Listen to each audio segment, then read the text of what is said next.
There's a difference between suffering with a problem with your mental health and making a conscious effort to look after your mental well-being, because we all should be doing that.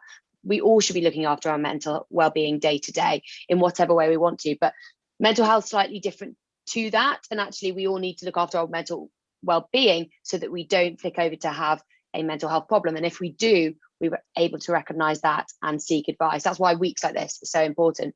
But I think for me, I generally, if I'm becoming more anxious, I might be sleeping less, which then is a bit of a snowball effect. So what I tend to do is, if I start feeling very anxious and I'm feeling like I'm not present in what I'm doing day to day, that's the moment that it triggers in my head. If I feel like I'm just going to the next thing, without being able to process things, I think that's the moment for me. I go, okay, I need to take a step back, get a really good night's sleep, eat some like wholesome food, have a rest, speak to people that I need to speak to, and just reset.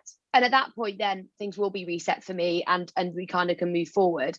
But by basically doing that, I'm able to keep the reset happening in periodic intervals. But certainly that's where I am now. And previously, I didn't really have that self-awareness to be able to do that. But certainly over the years, I feel I'm old now, but I'm probably not that old. Over my many years, I have learned, and I'm sure over the next 10 years, when I reach into my 30s, I will be learning more and more and more about that as well, and about myself. And that's, in a way, for me, I've had the privilege over the last year in lockdown about learning about myself a bit more, because of having a bit more time and not always surrounded by other people. So that's been a positive really for me over the last year. Obviously, we are in the middle of a pandemic, and that is very anxiety provoking. But I genuinely believe, personal opinion, that social media has a huge impact for that.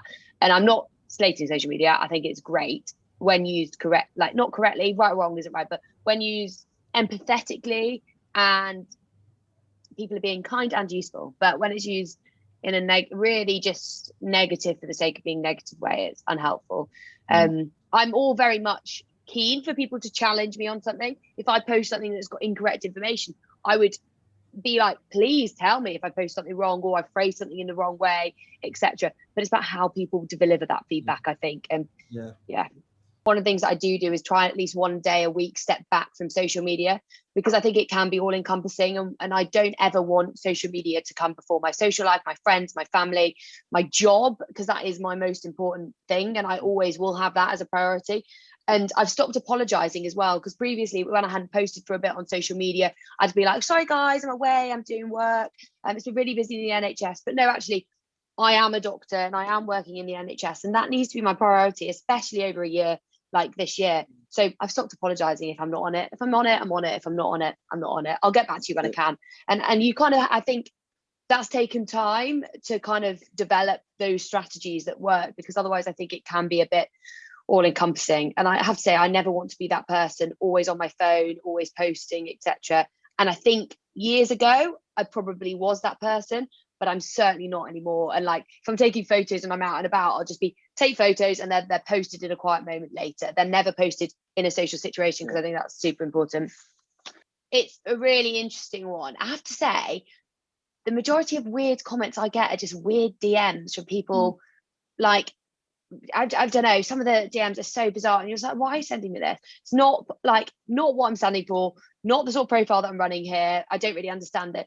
But when you do get negative comments or private messages as well, which seem really, really personal, it can be really difficult, especially because some people may go through life feeling really, really confident all the time. Certainly I go through peaks and troughs. I'm overtly quite chatty and forthcoming and loud and confident, but there's times where I really am not. And actually, if one of those caught me on a day where I wasn't feeling so confident, it could be really, really difficult to deal with. And I saw something recently, one of the girls from Little Mix did a documentary on it, and I've seen a couple of other people that have a huge following on social media basically saying about it, and they've actually just gone towards the comment with kindness, which is a really strong way of approaching it, saying, I hope you're okay. I'm really sorry that you felt the need to say something negative in my profile.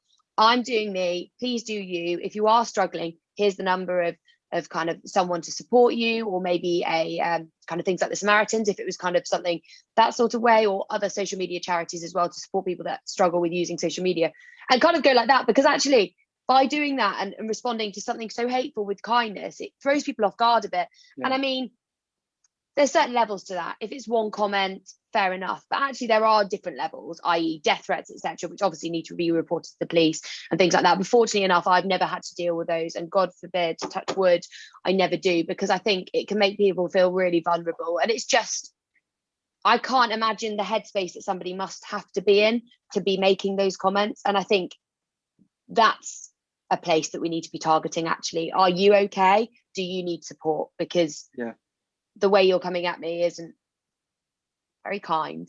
And we're all just trying to be kind and useful, as my sister always say. And that's how I try to live my life. And I think that's what we all should do. But it is difficult, isn't it? Especially when you get negative comments, but even more so for those with a huge following.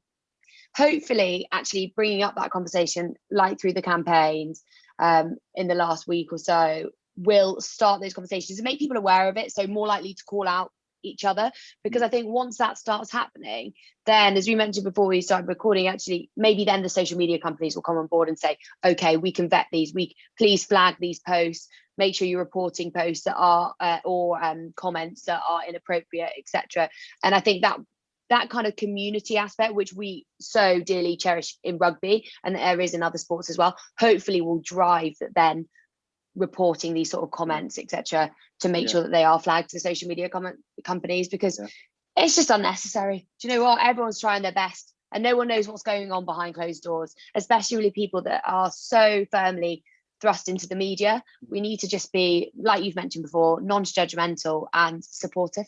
I think with Warriors as well, I totally agree. I think the owners, the kind of directors of rugby, all of them, all the club has been so inclusive.